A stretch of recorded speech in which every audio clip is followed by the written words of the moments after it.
Right. Welcome everybody to Operation Entrepreneur. Today is day 3, all about government contracting. Operation Entrepreneur is Business Impact Northwest annual celebration of military connected business owners during National Veterans Small Business Week. I'm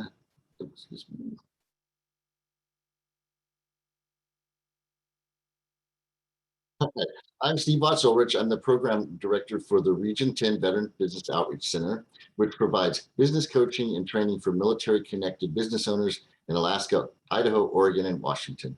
Today, I'm wearing a kind of purplish pink polo shirt that has some polka dots on it. I have short brown hair, and I am wearing glasses. Today's master of ceremonies is going to be Chris Armstrong Goings. If you were on yesterday, you got a little bit more detail about Chris and his background. I encourage you to visit our staff bios on our website. But in summary, Chris is a retired Army, an AASBC accredited business coach, and is one of our region's Boots to Business instructors. So with that, I'm going to hand control of the helm right over to you, Chris, and take it away.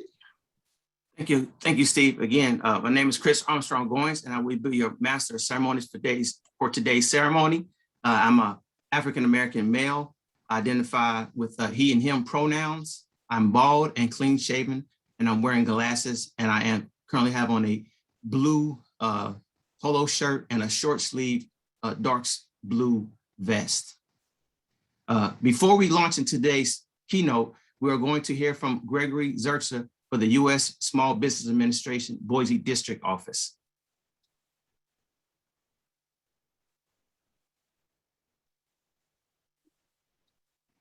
Good morning.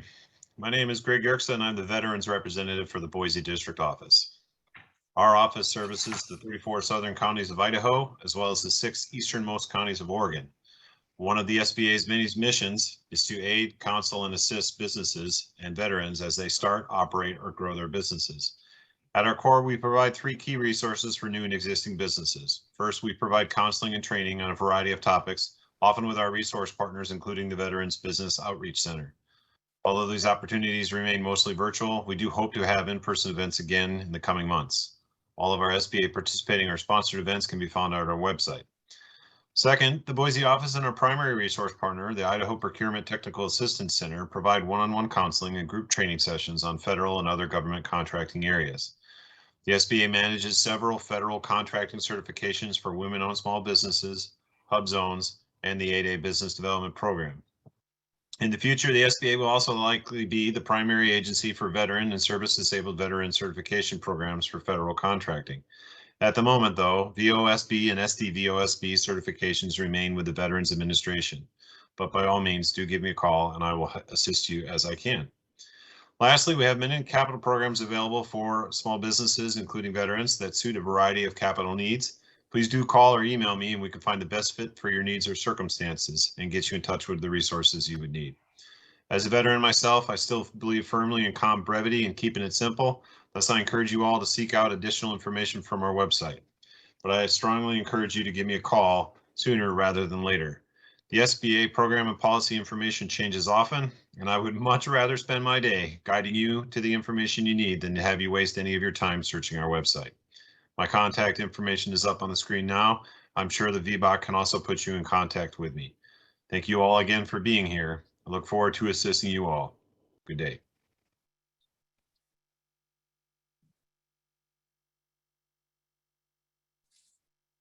Thank you, Gregory, for those words of support for our military connected small business owners.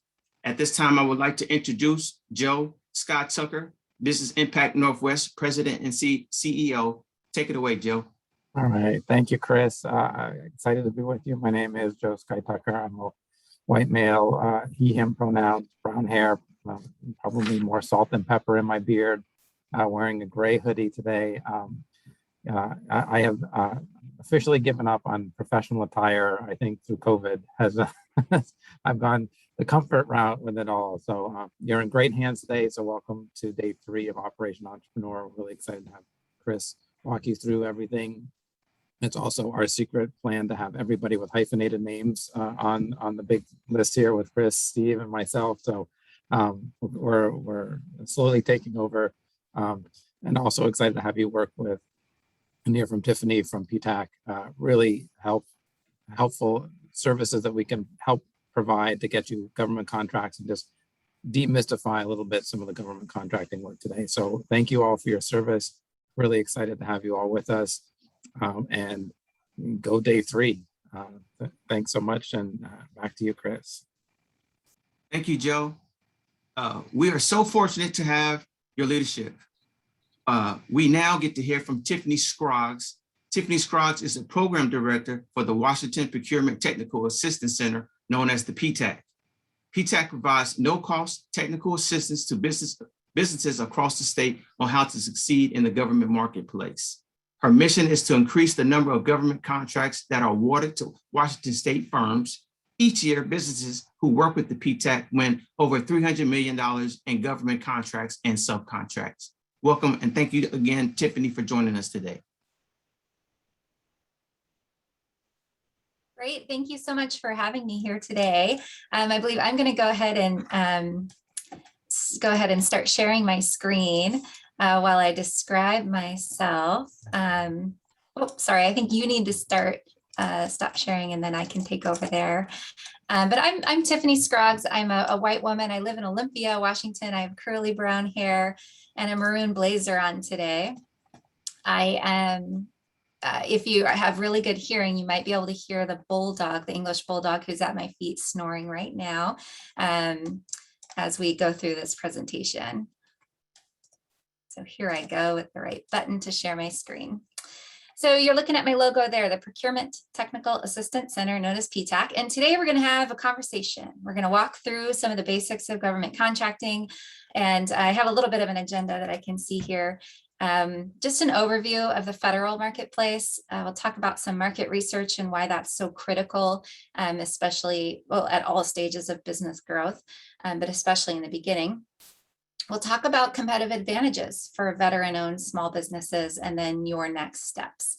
So I am pretty good about multitasking and I can see the chat and the Q&A. So I might feel free to interrupt me with some of that information and I'd be happy to stop and pause and make this more conversational than a formal presentation.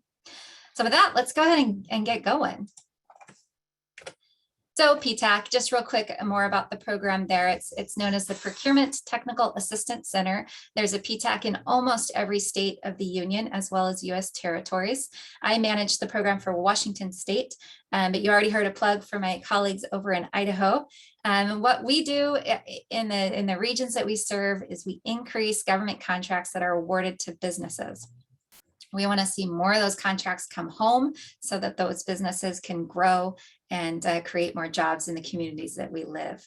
The program is funded by the Department of Defense. Right now, those funds are administered by the Defense Logistics Agency, and pretty soon we'll shift over to the Department of Defense Office of Small Business Programs. But our goal will remain the same, and that's to help you be successful. So the services that we provide, we're housed out of nonprofit organizations, so we provide no-cost services to businesses. This one is housed at the Economic Development Council for Thurston County, and then I have partners sprinkled across the state who host the rest of our team. And what we all work towards is one-on-one advising. So we'll meet down with the business, sit down, maybe 4 to 5 businesses per day to help them figure out how to succeed in the government marketplace. That might include doing kind of a profile or marketing review of what your business has tried in the past and what you might want to try in the future to secure government work. It might include registration support. The system for award management is the required database that businesses need to be in. We'll talk about that later. It might also include making your profile on the Small Business Administration's dynamic small business search more robust so that agencies and primes can find you easier.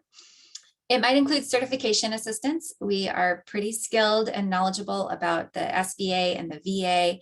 certifications for businesses. So there's a lot of them, and they tend to overlap and get quite confusing, especially for a new business entering the marketplace, trying to sell to both federal and state and local. And so we help you kind of cut through the noise there and find out which certifications you're eligible for, which ones might help you based on your marketing strategy. We offer a bid matching service. Unfortunately, there's no one site where every government solicitation is posted. There's some big ones out there, but we search 1,400 different websites and then send a daily email of opportunities that match what it is you do based on keywords. It's designed to save you time from searching. We also can connect you to large primes. We do a lot of matchmaking in that sense, where we kind of help the small business understand who they might be doing business with. And if the who is a prime contractor or a larger business, we can kind of help make those connections or create a strategy for you to go make those connections. We do a number of workshops like this. We're pleased to be here today. So thanks to the VBOC for inviting us. We also do a number of our own workshops, and we have a pretty robust event calendar. We have a lot of Gavology.com is a webinar provider of government contracting information, and we have access for our clients to view webinars there. And we have a lot of partnering and networking opportunities and articles and resources and that kind of thing. So that's kind of us in a nutshell, but let's get to the why you're here today. So the marketplace overview. So when we go to usaspending.gov, which is a fun site as a taxpayer just to look around on, you'll see that there was $12 billion in federal contracts performed in Washington in 2020. You can kind of guess who are the big players in that when you think of our aerospace friends up in the Seattle area. But you can pull this data for any specific state in the union and take a look at the government contracts that are being awarded to your neighbors. Of that 12 billion, 413 million was performed by a veteran-owned firm. So that's about 3.5%. Not surprisingly, the largest customer there was the Department of Defense, followed by the U.S. Veteran Affairs and Homeland Security in the top 3 customers for veterans. And that was not surprising to me. And we'll talk a little bit about the Vets First program and why the USVA is such a friendly customer for veteran-owned businesses. So what are governments buying? They buy pretty much everything that's legal to buy to support their missions. So just a quick search from our bid match service, but you could find these in any public setting that were recently posted in the last week or two. We got elevators, we got land surveying services at the Colville Tribe, we got a new roof down at the city, down my road.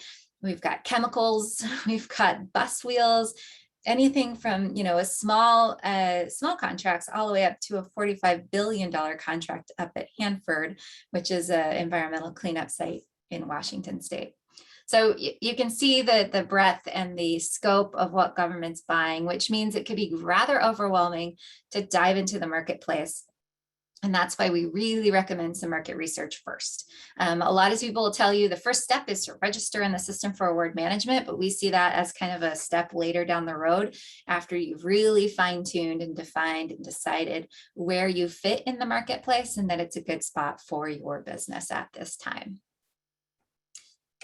So let's talk a little bit about what we mean by market research. So ideally you have a blank sheet of paper and you write down these 4 questions and then you go to researching to find the answers.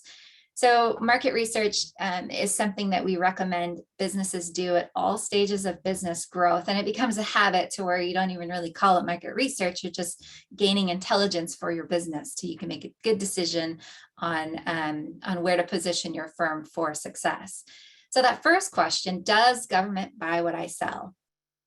The answer is probably yes. But then the more critical question comes in, how do they buy it? And that will help you position your firm to be in the right place at the right time to be able to receive the opportunity to bid. When we talk about how they buy it, they might be going to an existing government contract that's already been let. And so if you register on all the places and you're waiting to hear the solicitation, that solicitation was let 3 years before. And there's already a pool of contractors that are able to bid on that. And only those contractors can bid on that. And so then you're kind of sitting there barking up the wrong tree. So that's when we trying to figure out how government's going to be buying what it is you sell can be critical to avoid time wasted. And time is going to be your most precious commodity moving forward. So we can do that through sleuthing a bunch of different sites that we're going to talk about next. The third question on the list is, who do they buy it from? There is probably an incumbent or an existing contractor doing exactly what you do for the government. I say probably. There might be somebody that out there in the audience today who has the most innovative brand new invention for government to consider. And we'll kind of set that aside for another day. But for the most part, government has been buying products and services from private industry for a long time. And there's probably somebody out there that you're going to have to unseat. If you're new to the marketplace, you're going to have to convince those buyers that you're somehow cheaper or better or more unique in some way that matches the government's needs. So who they buy it from now can be critical in that analysis. So you can pull up exactly who the government's buying from, who your competition is, and then you can make the determination of what makes me special. So that way, when you go to do your marketing, you can articulate what makes you better, what makes you special in that sector. Just a quick story, because I think we have some time today, is I was working with a office supply company. And office supplies are all about price. And they hopped onto what's called the General Services Administration schedule to see how government's buying and who they're buying from and the pricing of those Post-it notes, for example. And they took one look at the pricing sheets from their top competitors and they said, I can't compete.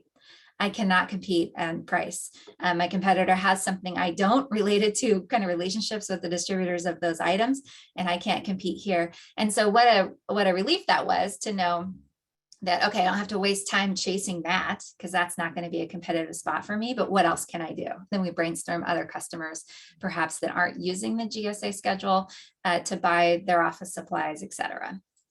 Another company came to me who does environmental consulting, and they were going through this process of, does the government buy what I sell? Yeah, you bet. How do they buy it? Well, through competitive procurements primarily. And who are they buying it from? We were able to take a look at that and see that some of those customers that the government was buying from were going to be graduating out of the SBA's 8A program, which is a 9-year business development program that gives the firm a competitive advantage in the marketplace.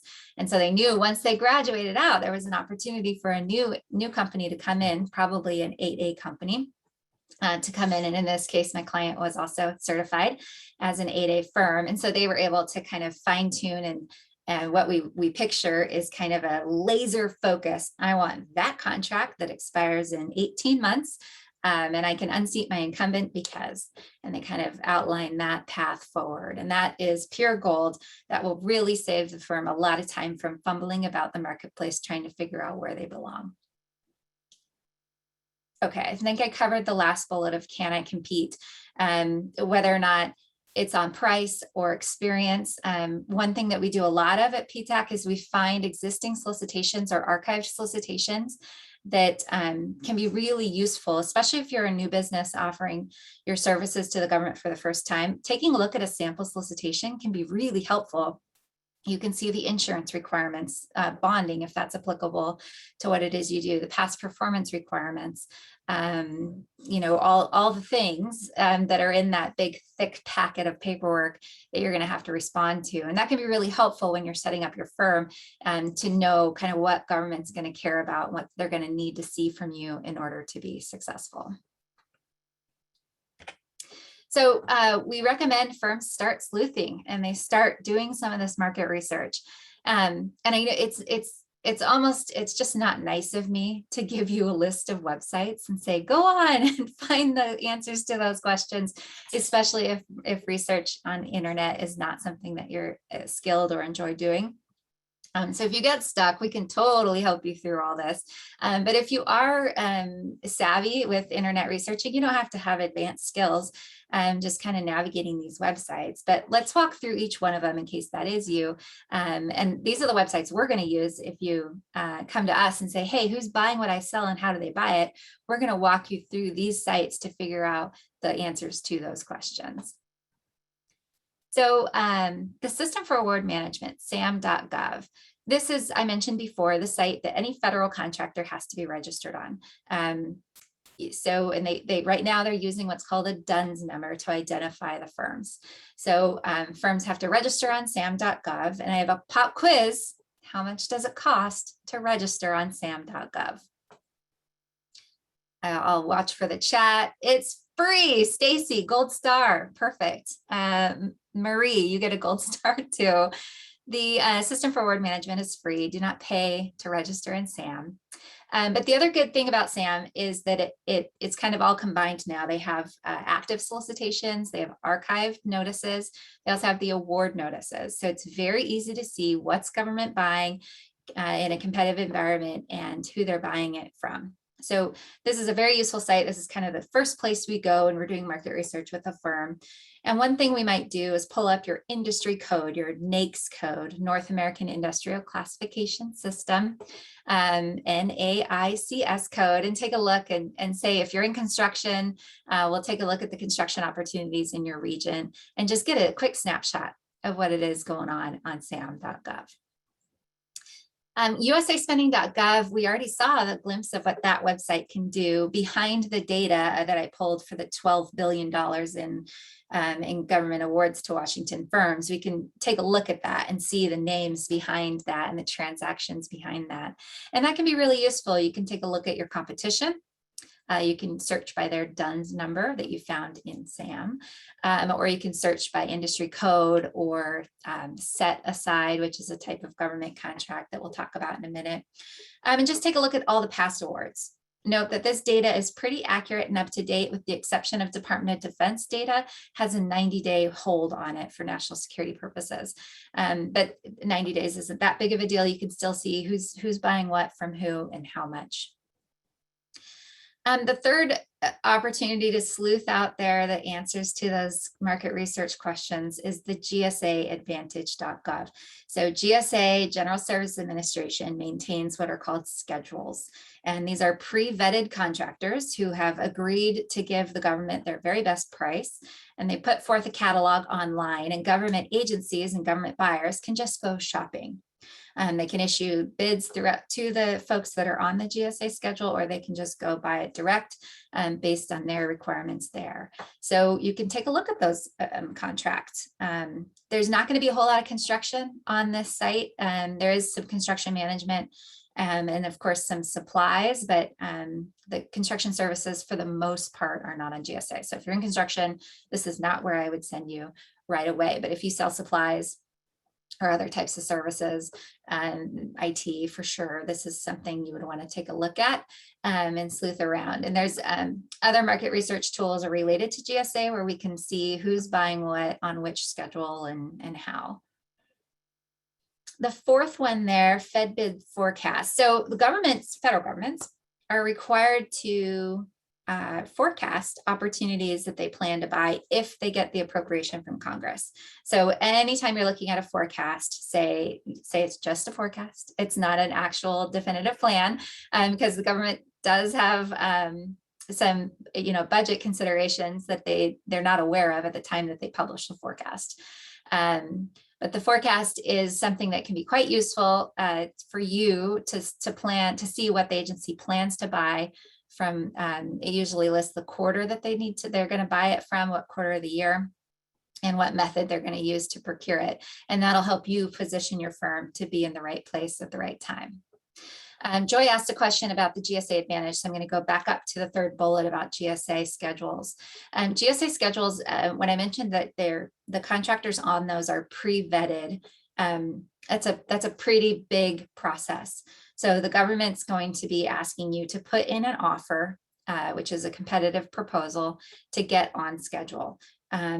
It's a lengthy process. I don't know the actual average time for all schedules, but the last client we helped through has been waiting 9 months for their schedule proposal to even be considered. So it's not a quick process at all. It's something that you would put into your 2-year, 5-year plan to get onto schedule. And then in the meantime, if you have a plan to get on schedule, we brainstorm how to get business without being on the schedule. And maybe you're targeting the firms that are already on schedule, or maybe you're finding other opportunities that don't go through the GSA process. So getting on schedule is not easy. So it's something that takes a considerable amount of time to get on. And then once you're awarded the contract, they boot you off if you don't have work. So if you don't get over $25,000 in awards, they boot you off. And so we want to make sure that you have a plan and a staffing capacity to be able to work the fact that you have a schedule, go out and market the fact to customers. Hey, I'm on schedule. You can buy from me now. So more on the forecast, you can also see what government plans to buy if they get the appropriation and if all things align the way they plan them to by going direct to the agency websites. So the FedBiz forecast that I list there only has some agencies. The GSA is trying really hard to get the rest of the agencies to use their platform, but other agencies are perfectly happy using their own website. U.S. Army Corps Seattle is something that we go to all the time. Theirs is updated all the time. The U.S. VA has a real nice searchable one where you can type in a lot of information and filter the results that way. So every agency kind of does it a little bit differently, but those can be really useful to figure out what government plans to buy.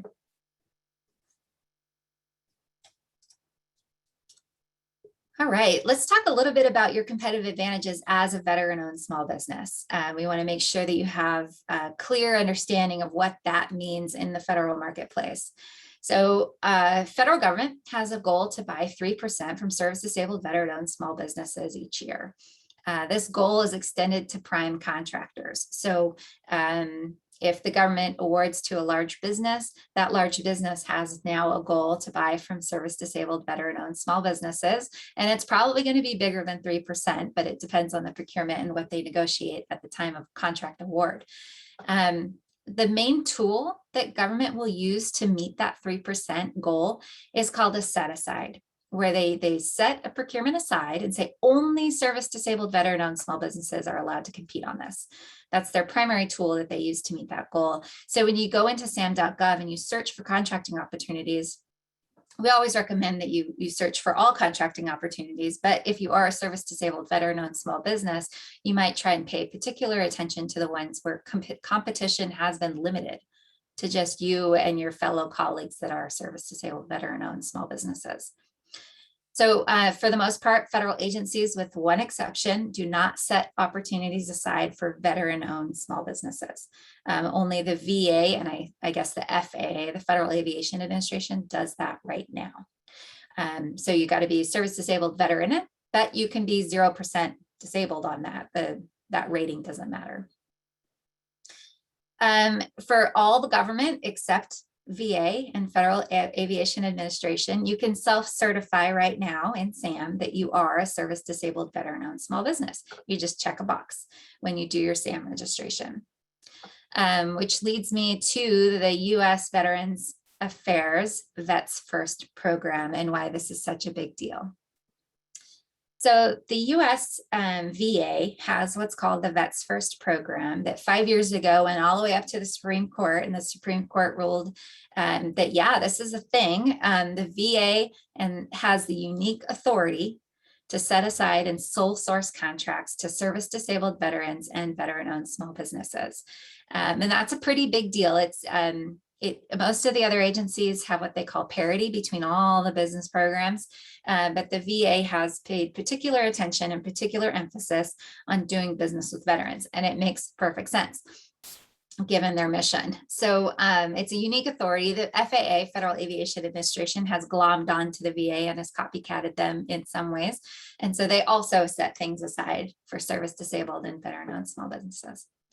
There is a catch. You cannot self-certify to enter into these programs and to be considered for these set-asides. You must be verified through the VA Center for Verification and Evaluation. The VA manages this right now, and they're doing a pretty awesome job. Once you collect all the documents, which the list is long, I'm not gonna lie, and we'll talk about why in a second. You submit them in and they're approving them at an average, or approving or denying, they're processing them within an average of 34 days. So the tricky part is submitting all the docs that they need. If you're missing one doc, they'll kick it back to you. And the clock hasn't started ticking on that 34 days.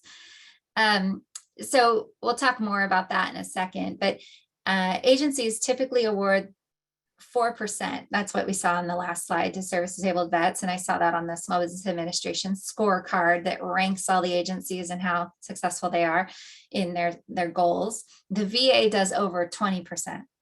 So you can tell kind of the impact of this program. I had a business that was on a long-term contract for architect and engineering services to the VA. And it was called an IDIQ contract, meaning indefinite delivery, indefinite quantity. We just know we need architects, and so we're going to put you on contract. The minute that Supreme Court decision came down and said that, hey, we're serious about the Vets First program, his business dried up overnight because he's not a veteran. And there were other veterans on the program. And so they sucked up all the work moving forward. So pretty powerful program. If you're a veteran-owned small business, I recommend, and you sell something that the VA wants or needs, that you get verified. The other thing that's something that you'll hear about that's important to understand is the concept of the rule of two. So if I'm a VA buyer and I need to buy some sort of medical equipment and you sell medical equipment, I'm going to want to be seeing that there's at least 2 or more veteran or service-disabled veteran-owned small businesses that can satisfy my requirement. And if there is, I'm going to set that opportunity aside. And if I can't find those 2 or more firms, then I'm going to call up Gary, the small business professional within the VA, and say, hey, can you find anybody? And he's going to look in his database. He might call me and see if I know anybody, and they'll do some more market research to try and find you. And only if they cannot find more than 2 or more, then they won't set it aside. So we usually call it your rule of 2 partner, where you kind of know who your competition is going to be. And your goal is to respond to what's called sources sought notices that say, hey, we're looking for sources. Can you do it? That's one of the tools that they use to determine if they can set it aside. So you always want to respond to those with your capabilities and the fact that you're CVE verified. And it'll be more likely that they restrict competition to just you and your competitors that qualify for that designation. I'm going to pause there. Any questions on that process? I kind of feel like I went through it a little bit fast.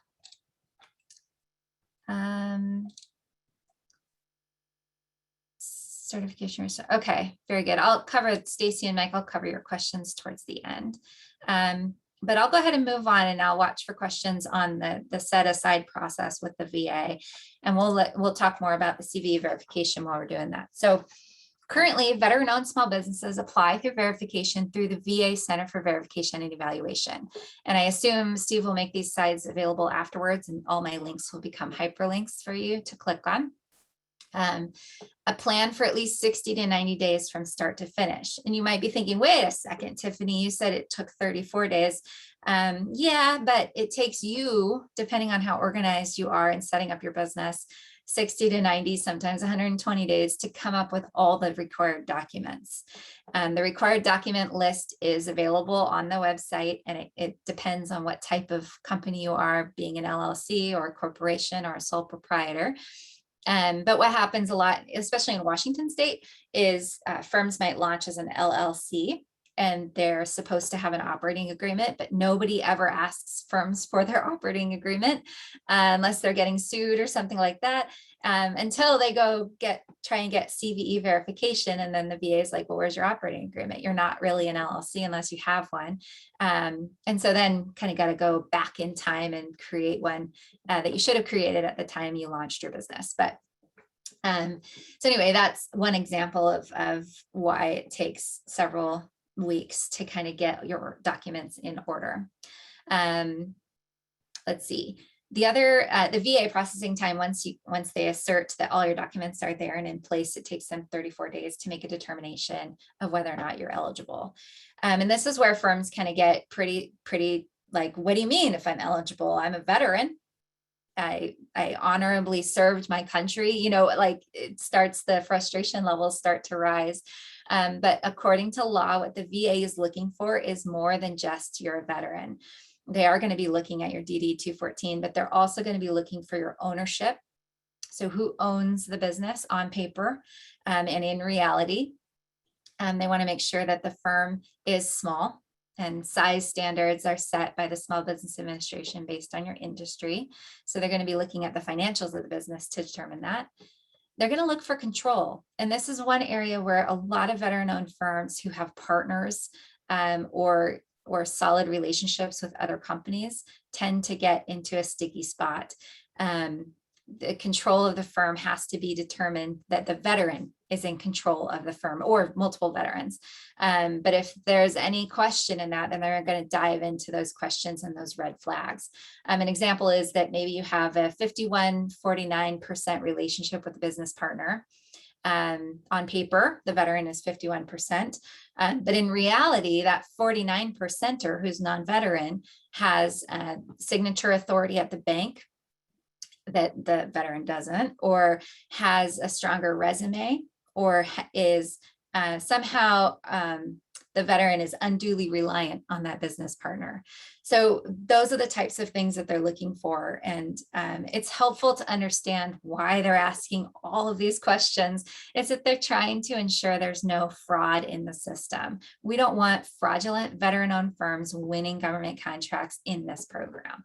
So, so that's kind of why they're asking for all of that. And once you pass through their muster and you prove that you own and control your firm and that you're a small business, they will get you into the vendor information pages. And you get a little icon on the slide. It has the Vets First program. It'll be like, I'm verified, little Vets First logo that you can use on your marketing materials, which is a pretty cool thing.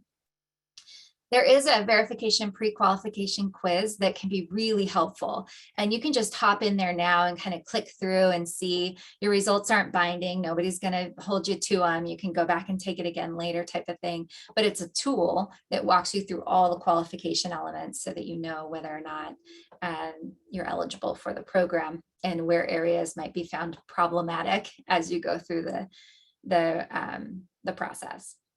The VA has also set up what are called verification assistance counselors. It's almost exclusively Ptacers now all across the country. And what they did to us is they put us through this really robust training and taught us all of the things they ask for and why, and helped us understand all the ins and outs of the verification process so that we could be helpful to you all as you navigate the system. So you can go on the website and pull the list of verification assistance counselors and find the one closest to you in your state. There are changes on the horizon. So today is November 3rd, 2021. By January 2023, so a year will go by really fast, it's going to change from the VA to the SBA. Congress made this shift out of the logic that SBA maintains all the other certification programs in federal government. Why are they not also doing the veteran one? They're starting to plan how to make this shift happen. And there's a variety of challenges that they're internally trying to figure out. But at the end of the day, what matters to you is that it will no longer be called a verification. It'll be called a certification. So you got to get your language right. So you sound like you know what you're doing. And also at the same time, they're going to make it government wide in the sense that the government will no longer be able to set something aside unless the firm is certified as veteran or service disabled veteran owned. And so this was a long awaited change. Veterans have really been advocating Congress to make this shift. And so it's coming, and it's coming soon. There is a grace period for firms that are already verified. We highly recommend that you get in now. The VA has historically had lack of staffing to effectively handle a big influx of certification applications. Right now, there's about 15,000 women-owned certifications applications sitting in the queue, needing to get processed by the 9 folks in DC that process those. So we don't want that to happen to you. So we want you to take advantage of that 1-year grace period. Get in now on the VA side while they have their process totally dialed in, and then that will give you a whole year to get over to the SBA side once they launch that. So a little bit on the next steps before we open it up to the questions that are in the queue and other questions that will come in the queue. Find your Ptac counselor. In Washington State, we have my website linked there. And you can also, if you're in another state, there is a Ptac probably serving your state at the Association of Ptac-US.org. You can hop in there and find, click on the state that you're interested in, that you are in, and work with a Ptac there. We recommend that you implement a marketing strategy for those government opportunities. So ask your Ptac counselor to help you figure out that marketing strategy. It's going to be much different than your commercial business, assuming you have some. It is still relationship based, but it also adds a complexity to it as you navigate the government bureaucracy with the way you do business. And that's where we're coming in as experts in helping you navigate that. We recommend you prepare a capability statement. This is a 1-pager or, front and back that describes who you are, what you do, your unique selling capabilities, and anything else. And we have templates. Every Ptac can help you navigate this process of creating a capability statement. And it starts with identifying who your target customer is. If you know you want to do business with Army Corps and that's the most appropriate place for you, then you're going to prepare a capability statement that targets Army Corps, probably primes, but the Army Corps supply chain, and kind of get yourself in there. We also recommend, once you have a capability statement, and not a minute before, you meet with Gary Nelson, who's the small business professional at the VA Network Contracting Office 20. So the VA Network Contracting Offices are kind of all across the country. Here locally in Washington, we have Washington, Oregon, and Idaho in Office 20. If you're in another part of the country, go find your local VA networking contracting office. But Gary Nelson's email is there. We recommend that once you get that capability statement, you send him an email and say, hey, I wanted to introduce myself, see if you had 5 minutes for a briefing of my capabilities. Here attached is my capability statement. And more often than not, Gary wants to hear from you. He's actively building up his database of qualified firms and wants to help advocate for your success within his agency. A little bit about Gary. There's a lot of Garys across the federal government, in the sense that every federal agency has a small business professional who's looking at the goals that they use to buy from veteran-owned firms, service-disabled veteran-owned firms, small disadvantaged businesses, women-owned firms, and hub zone, historically underutilized business zones. And they're all looking at the goals, trying to figure out how they can get more stuff set aside for businesses in those programs and how they can award more contracts. And then hopefully you're bidding and you're winning, and then you repeat that over and over and over again until you can grow your company and be successful in the marketplace. So that's kind of a real high-level overview of and some tips on the marketplace. Hopefully you came across with some good information. If you do nothing else, you're welcome to join our newsletter, and you're welcome to contact me, and we can talk further on the phone, or I can pair you up with one of our counselors. I have a team of 15 across Washington State, and they serve all counties. So I saw a question earlier about Port Angeles, and yes, I have a counselor dedicated to serving Clallam County. I'd be happy to connect you guys. She's very knowledgeable. So with that, I'll keep my page shared just a little bit longer if you want to jot down my contact information and go over to the questions here. So Stacy asked, is there a form we can find online to look at questions that will be asked to start thinking about ways to be competitive? How would I be better than my incumbent? Good question. And it kind of goes along with, is there a template, that I could use to start bidding, that kind of thing. I think the questions are going to be determined, they're going to be dependent on the type of contracting opportunity and where you're navigating. So ideally, your it's just going to depend. So I'm not super helpful on that. And sometimes you won't even have a chance to talk to anyone. You'll just see a solicitation and you'll have to put in your bid and cross your fingers and see how you do. So yeah, the questions that we recommend you ask yourself are kind of in that slide of who buys what I sell and how do they buy it. Hopefully that's helpful. Michael asked that this topic might be discussed later, but are there state-related sites for certification and research like the Fed sites? So state procurement is going to be quite a bit different than the Feds. For the most part, they have their own sites. So in Washington State, we have the Washington Electronic Business Solutions, known as WEBS. And it's managed by the Department of Enterprise Services. And that's where state and local governments are going to post opportunities to bid. The Department of Enterprise Services also manages the Master Contract Program. And every level of government, I will put this in there, is going to care a lot about the cost of what it is they're buying and how that determines how they buy it. So in Washington State, they can direct buy without any competition or transparency up to $40,000. If the business is small, they can just go buy it. In federal government, the threshold is lower. It's usually around 10,000. And in some instances, it's even lower than that. So for certifications at the state level, there's going to be the other big players, the Office of Minority and Women Business Enterprises for Washington State. And then each state has kind of their own office for the most part. Somebody asked about 8A certification. 8A certification is a very powerful small business development program managed by the Small Business Administration. The process to get into the 8A program is lengthy. Primarily what they're looking for is that you've been in business for 2 years, that you have a likelihood of success in the government marketplace, and that you're socially and economically disadvantaged. Note that veteran-owned businesses are not presumed socially and economically disadvantaged. So you would want to look at the definition for socially disadvantaged. It's minority groups, and take a look at that. And if you don't meet one of those presumed groups, then you would have to make the case as to why there's a preponderance of evidence that you are somehow socially disadvantaged. And Ptac would be happy to chat with you about that. Any other questions that maybe I missed that are not coming in?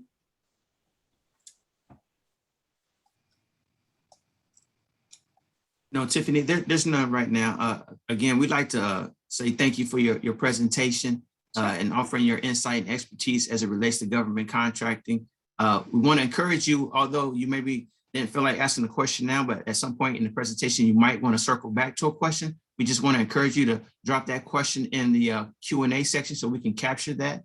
And what we're going to do is we will send out a follow-on email with any remaining questions along with those answers during the week of November 8th. So again, thank you so much for your expertise and presentation, Tiffany. Happy to be here and good luck to all of you. What an exciting time in your business growth is to be here at this event. So congratulations to the VBOC for putting on a week-long awesomeness. And I wish you the best of it with the rest of it. So thank you so much. Thank you. Have a great day. At this time, we're going to go ahead and take a short 10-minute break. When we return, we'll be hearing from our 2 spotlight businesses of the day. Thank you again. So it's 10:07 or 12:17. We'll come back at 12:27. Thank you.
Okay, hopefully everybody had opportunity to get some more coffee, water refill, stretch a little bit. So welcome back from break. I would like to introduce our two spotlight businesses of the day, Blue Trident LLC and A.G.L.O Worldwide. First, Blue Trident LLC is a SBA certified 8 Alpha and CVE certified service disabled veteran-owned small business. Since 2012, Blue Trident has been working with the public and private sector customers on a variety of architecture, engineering, construction, and professional services projects. We innovate, yet deliver practical solutions. We are a tech-led, but grounded by values of mission, safety, and quality. Blue Trident pursues complex projects that shape agencies and communities for tomorrow. Manny Bautista states his reason for being with us today is as a veteran myself, I am always willing to help other veterans who are contemplating starting their own business. Manny, if you would take 1 or 2 minutes and say anything else you would like to say about Blue Trident. Yeah, well, thanks for having me. I was able to listen in on Tiffany's presentation, and I would recommend everybody really pay attention to Tiffany. She knows what she's talking about. But a little bit more about myself. I served 22 years active duty in the Navy as a Civil Engineer Corps officer. And maybe you guys familiar with the Seabees of the Navy. That was my world back in the day. Retired in 2010. And as Chris said, I started Blue Trident in 2012. And then just to repeat a little bit about what he said, we are 8A certified, and I think you all have probably heard about that in previous briefs.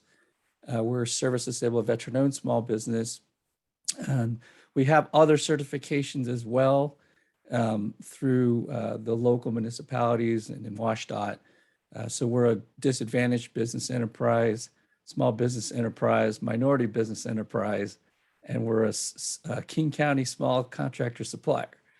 And all those certifications, not only do you get to add a lot of alphabet soup to your business card, but it does give you some advantages, as I think you've been learning in the federal marketplace. So I don't know if I'll go into that in my presentation, but when you guys have some questions about those certifications, I'm more than willing to answer.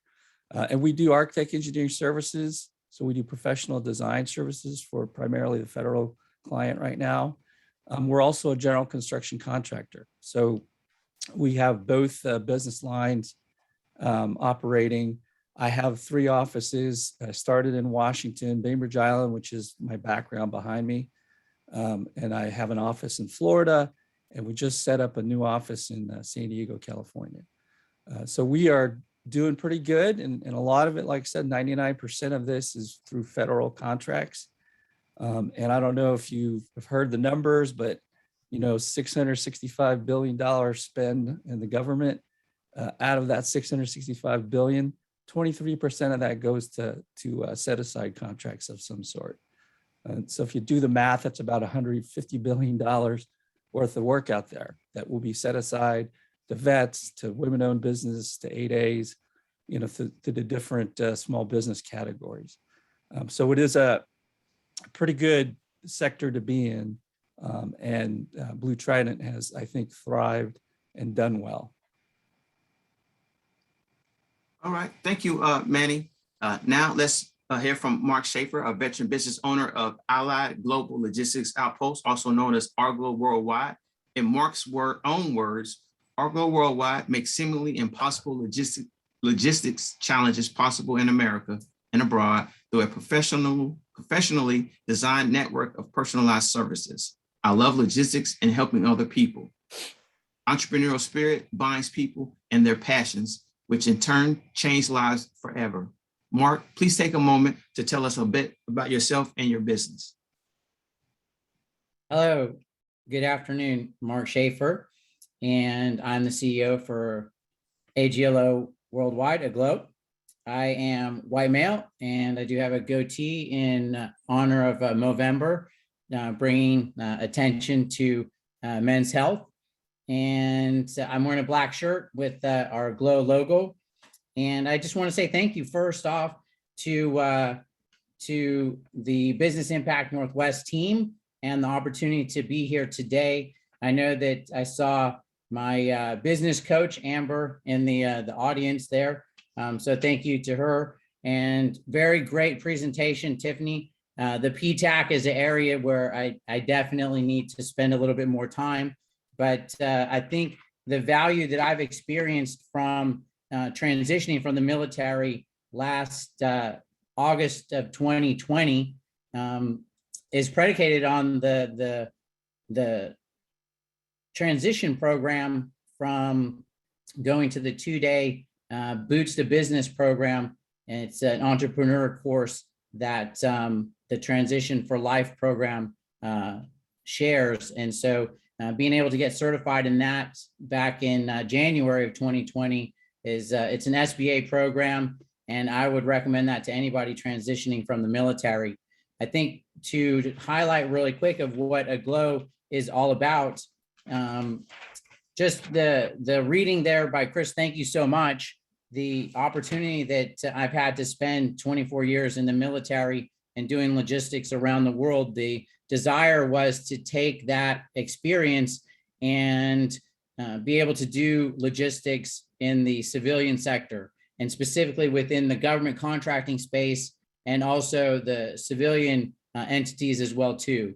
So not only contracts for transportation, warehousing, supplies, services, but then really trying to get after that niche of overseas aspects. So the desire is outside of America. And so focusing on Africa, and then also building out every 2 to 3 years. That's the outposts aspect of our naming convention. So specializing with a team of experts that would then move to being able to have regional expertise in Europe, South America, and then to Asia. And so it's been my privilege and pleasure the last 16, 17 months, just getting everything set up, everything that Tiffany talked about, being certified as a service disabled veteran-owned small business, and also looking at that 8 Alpha as well too, being able to partner and team with folks to get after the past performance. It's a great experience, and so I'm glad to have been asked today to be part of this panel, and really excited to hear the questions that everybody has. Thank you. Thank you, Marc. Again, so we're just going to have a quick panel discussion with Manny and Marc, and give each one of you opportunity to answer these 6 questions. We'll start with Manny. What is your favorite part of being a small business owner, Manny?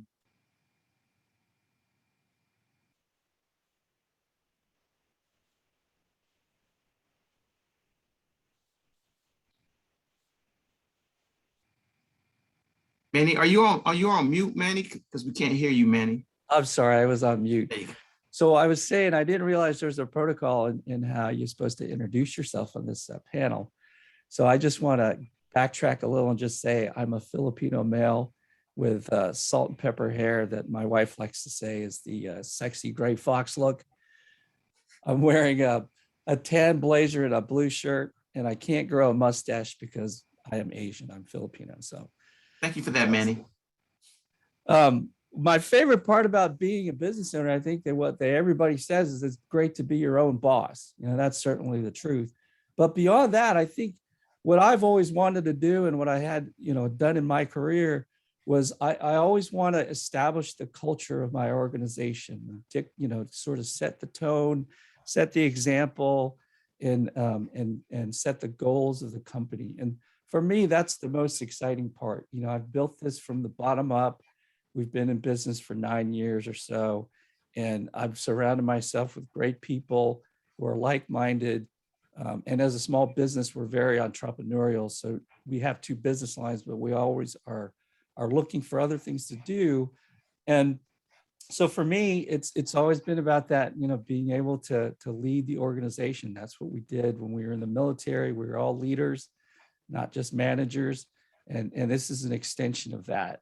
And it is also my way of continuing to serve and contribute to the nation.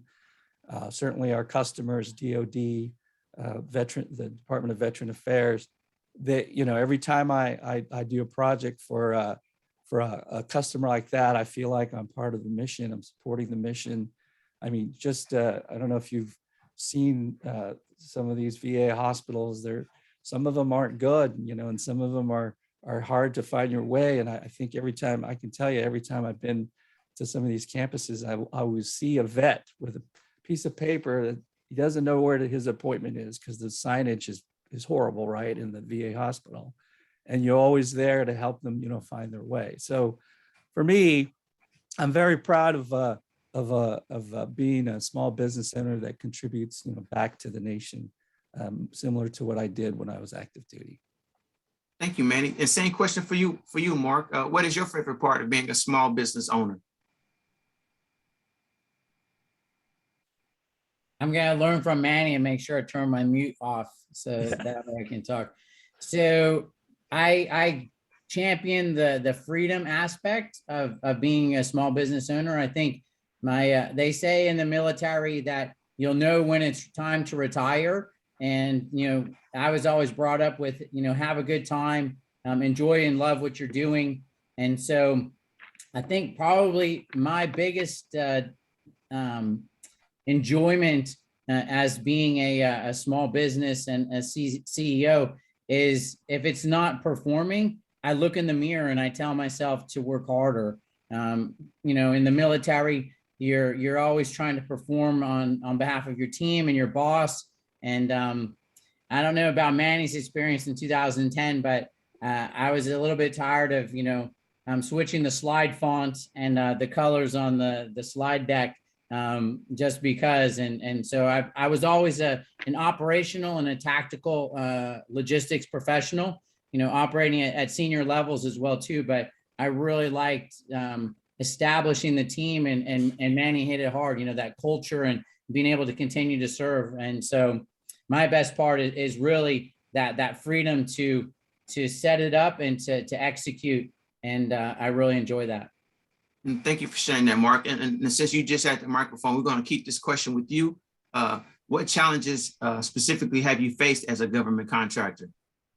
So the biggest thing for me, since having set up last year and getting all the credentials, it's that past performance. And I think, you know, any college graduate could tell you when they go to interview for a job, they say, hey, what have you done? And you're like, well, I did college. And so, you know, I did 24 years of military and logistics, but they want to know in the last 3 years if you've done something similar or beyond in the scope of what they're looking for. And so the biggest challenge has just been to network and to team with fellow, you know, veterans and folks that, you know, that I've known over the years that are also in this, you know, contracting space. And so then to leverage those teaming agreements to get after some of that personal past performance and build up the business's past performance. So that's probably been the biggest challenge so far as past performance. Thank you, Marc. And we'll throw that same question over to you, Manny. What specifically have been your challenges you face as a government contractor?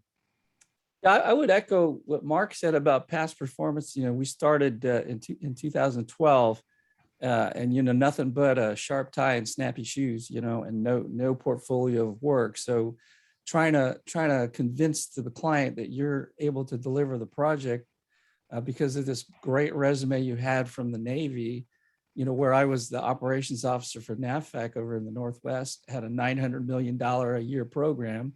It didn't count, right?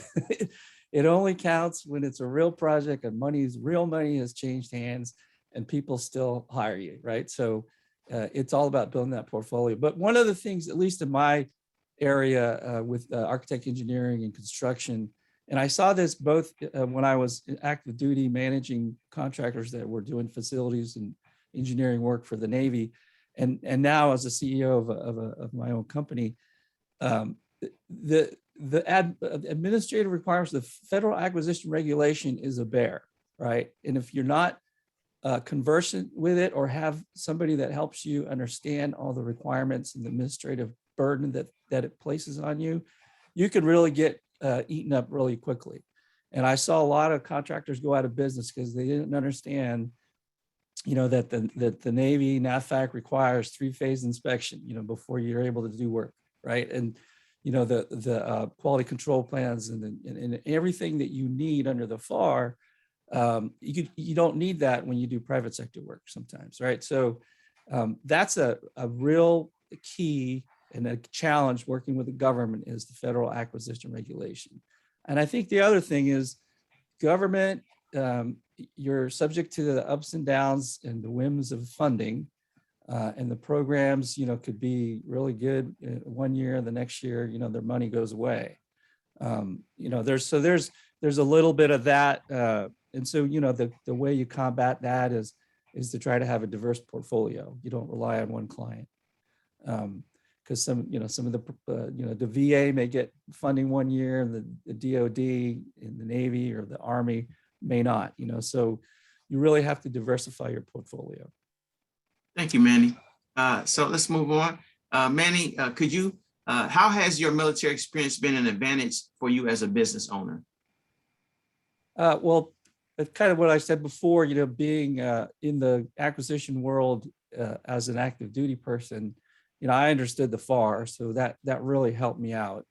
The other thing is, in a lot of times, Navy guys like me out of the Civil Engineer Corps get hired just for our contacts because we have such great contacts.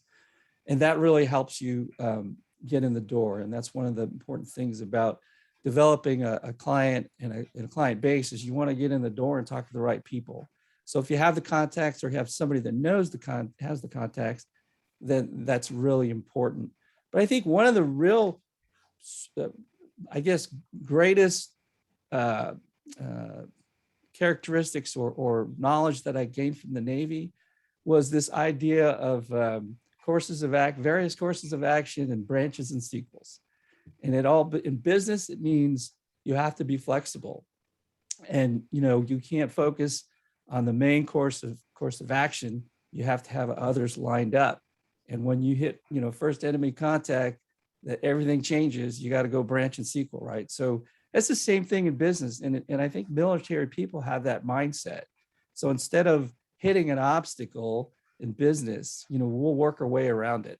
And that's, I think, I'm passionate about that, with my company to be agile and adaptable and responsive. And I think we get that, or I got that at least from my upbringing in the military. Thank you for that, Manny. And Marc, the same question for you. How has your military experience been an advantage for you as a business owner?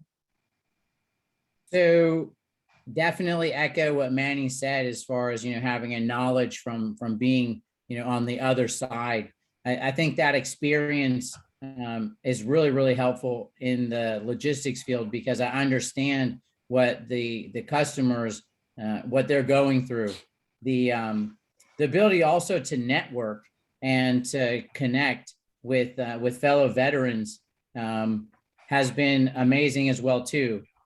Perfect example, as I was getting the business set up, a previous property book officer that I knew, we did logistics in the special forces realm. I met him over in Kuwait and Iraq.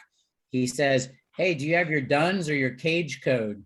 And those things are like, they go for step one. I know Tiffany said don't put in for your SAM initially, but if you want to go for government contracting, you need to be in the system for award management and you need this DUNS code. They're the ones that make sure that you're a legitimate business and they look at your tax ID number and they get it sorted out. And, it's a process to get it set up, but I wouldn't have even known to do that if I wasn't talking to Danny and he asked me that simple question. "Oh, you want to do government contracts? Well, where's your DUNS and your cage code?"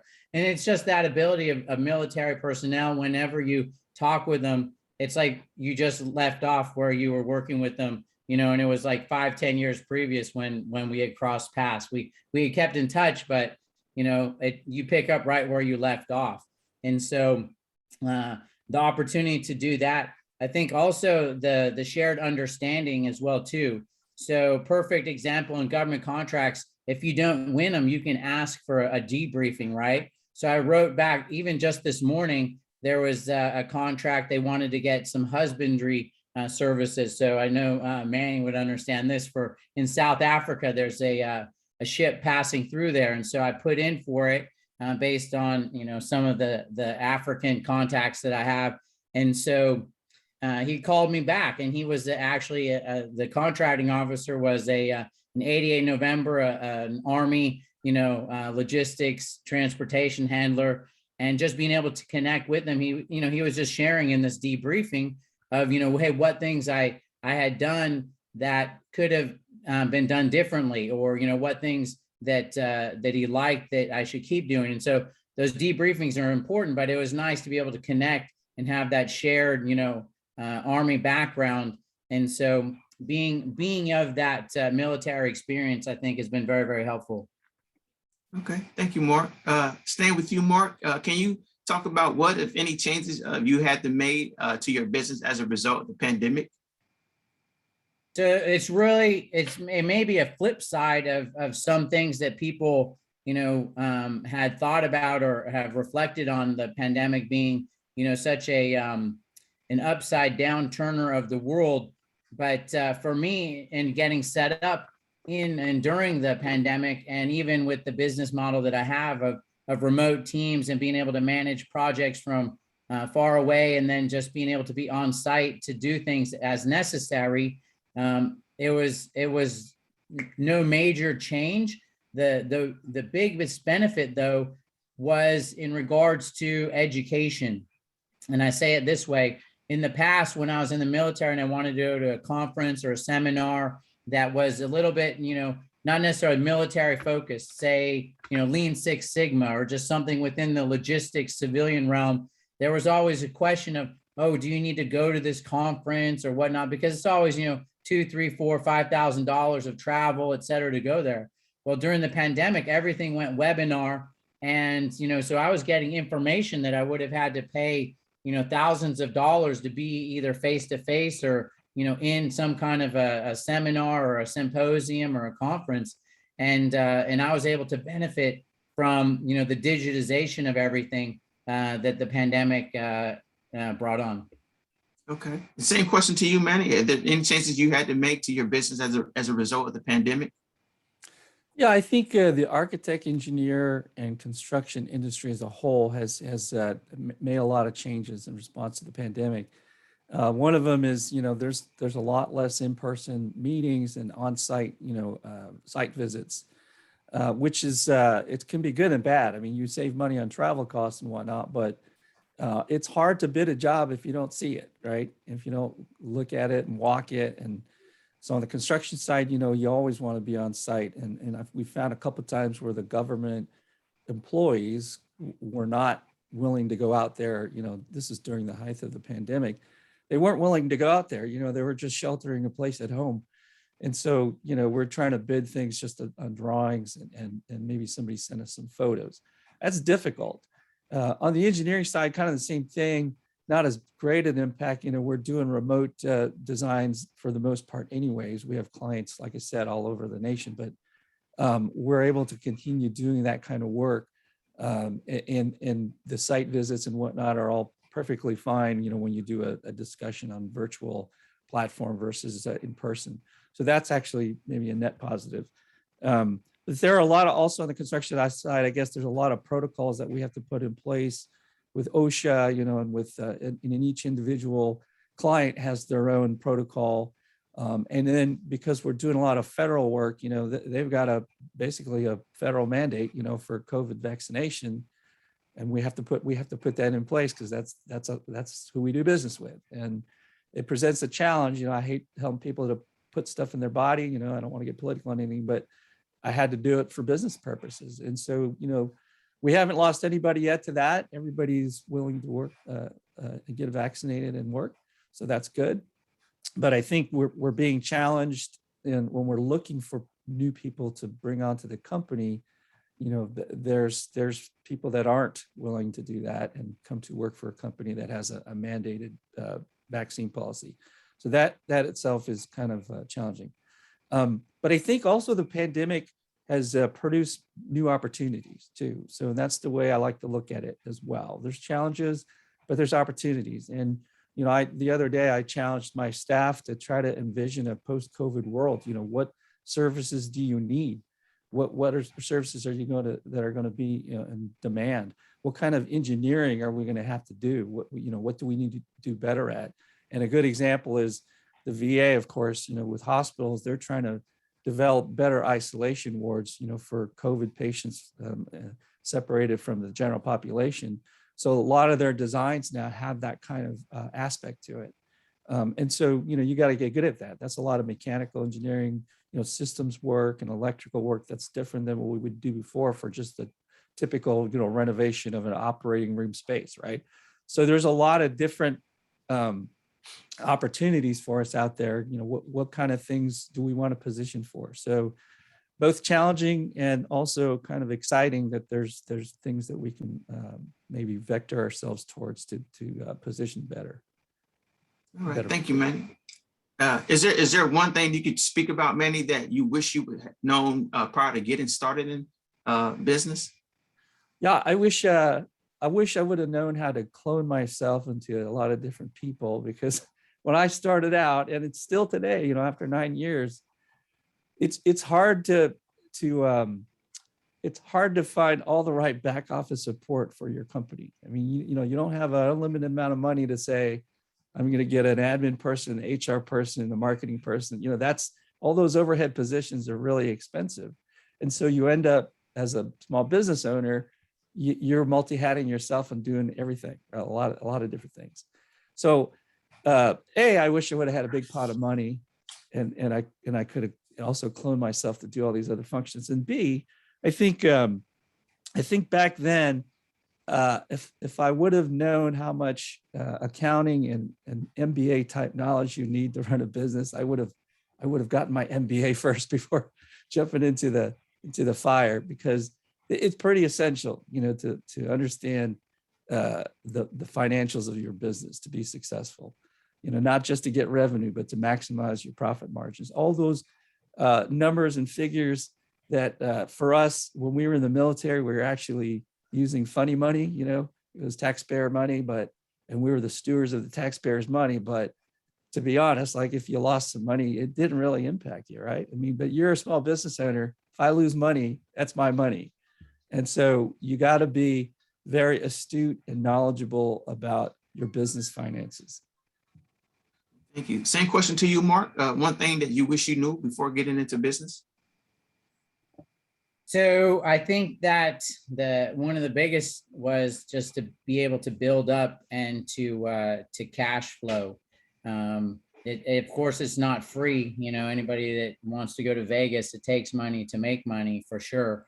But I think some of the challenges with regards to even borrowing money, I think that I had a misunderstanding that it would be easier to borrow money. And so for A.G.L.O, we've been able to do it, but it's been a lot on the personal reserves, and which is good, because now when we make money, I'm not having to pay folks back. However, that was something that I just wasn't, maybe I just had been enamored by, the opportunities that are there with the Small Business Administration, and, there's micro loans and all these other things, but it became too much of a challenge. And so I just ended up doing it my own self. And so that would have been something just to, just to at least mentally prepare a little bit more for that. I think also the leveraging of free. It was great to hear Tiffany talk on the Ptac and some of the things that they do to help with the query searches and so forth. And I did pay for a firm to help with my capabilities statement, and being able to understand and write contracts, and to do some of those daily queries that she offers for free. I ended up paying for that. So this December, when that service is complete, I think I'm going to dip into the Ptac. Some of the free opportunities that are out there are fantastic as well too. So just being able to understand the cash flow and being able to get rock solid and leverage some of those opportunities that are available to veterans, and then also just to small businesses as well too, is just something I think is part of that continual learning that I think will continue always. All right, thank you. Again, so Marc, we'll just close out with this last question, starting with you, Marc. Is there one piece of advice you would like to share for a business owner today looking to get started? Hey, it's awesome. I say do it. Definitely, there's some grit involved to have that staying power. There's a lot of programs that are out there that want you to have that, 1 year, 2 year, under your belt, and then being able to go for it. The 8A is one of them, but there's mentor protege programs. There's these additional things that you can work on, and with prime vendors and being subcontractors and so forth. But I would just kind of key in on the fact that rather than be overwhelmed by it, just realize that it's a tremendous opportunity. It is the American spirit, and enough folks have gone before that you can tap into, and it's an awesome thing to be a small business in America. Thank you, Mark. And the same question to you, Manny. Yeah, I would echo that. It is great being a small business. All the ups and downs, wouldn't have traded that experience for the world. My piece of advice is, to go back to what Tiffany Scroggs said about, market research, but a little bit beyond that is to make sure you establish a business plan. Okay, and the business plan will help you. You're going to research your competitors. You're going to research your market. You're going to research, your methods of delivering the work. You're going to, every aspect of business you should research ahead of time. Throw that in a business plan, and then you let that be your guidepost, for the business. And like we discussed before, first contact with enemy doesn't survive that. So you're going to have to make sure you have plans that are courses of actions that are, branches and sequels. And so, but it's a living document, right? So you're always researching. You're always procuring business intel to make sure your business plan is sound. You're going to revisit it quarterly. You're going to revisit it annually. You're going to adjust it. But that is a key document, and a lot of that initial research will help you start out on the right foot. And like we've said, there's a lot of people that will help you with that business plan. Ptac, SBA, vets like Marc and myself, I would love to sit down with you and say, oh, this is what you ought to think about. All those kind of resources you have to help you put together a plan that's going to get you started on the right foot. Again, I think that somebody would have, I had a business plan when I started, but if somebody would have made that a real clear emphasis to me, I probably would have spent more time on the initial plan. But now it's good. Hey, well, again, thank you for your service, Marc and Manny, and for sharing your experiences in small business with our military connected business owners and community. And now we get to give out a couple of prizes for today.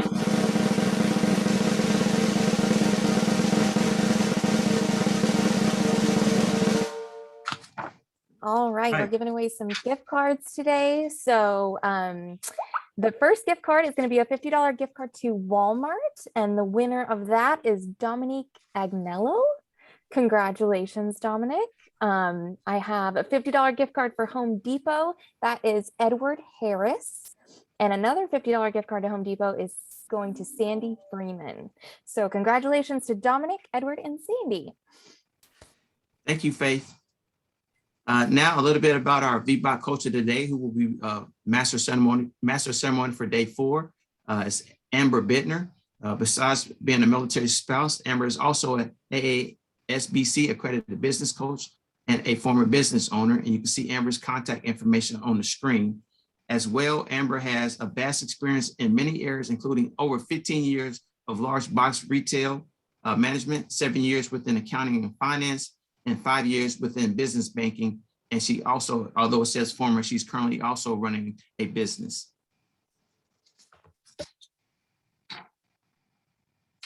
We'd like to say thank you to our sustaining partners, the SBA, USDA, BECU, Harborstone Credit Union, Verity Credit Union, Sound Credit Union, and the Washington State Employees Credit Union. Business Impact Northwest appreciates all of your support.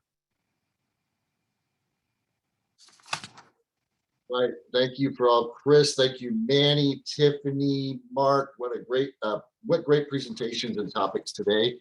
Another thank you I want to give out, of course, is our presenting sponsor, Union Bank, whose support helps us deliver this great programming. I want to thank everyone for attending today's webcast on government contracting. Whether you're a veteran, military spouse, or supporter of military-connected business owners, we appreciate your attendance today. We hope to see you tomorrow during the webcast on financing your business.